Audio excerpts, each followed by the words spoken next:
ما هو الشيء الذي يمشي ويقف وليس له أرجل؟ فكرت؟ الإجابة الساعة. لو أنت كمان جاوبت بنفس الإجابة اكتب لنا في التعليقات.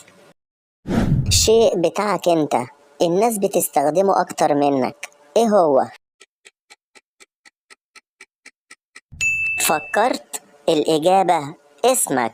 لو أنت كمان جاوبت بنفس الإجابة اكتب لنا في التعليقات. إيه الشيء اللي موجود في السماء ولو ضفت ليه حرف بقى في الأرض؟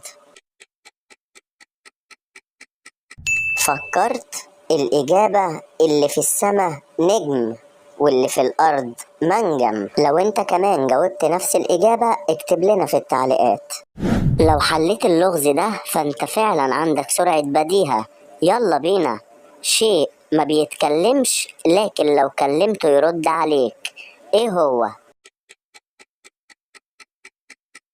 فكرت؟ الإجابة صدى الصوت. صوتك بيرجع لك زي ما هو. جاوبت صح؟ اكتب لي في التعليقات واعمل لايك علشان نكمل بألغاز أصعب. حاجة موجودة في كل شارع لكن لما بتتكلم محدش بيسمعه، ايه هو؟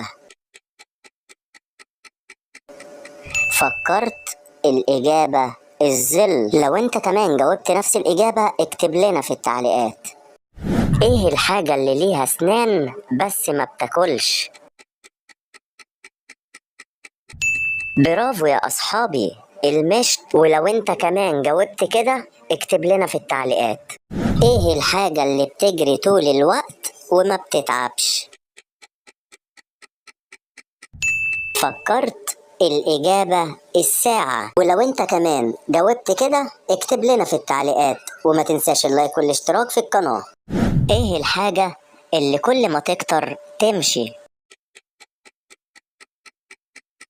فكرت؟ الإجابة السنين. لو انت كمان جاوبت نفس الإجابة اكتب لنا في التعليقات.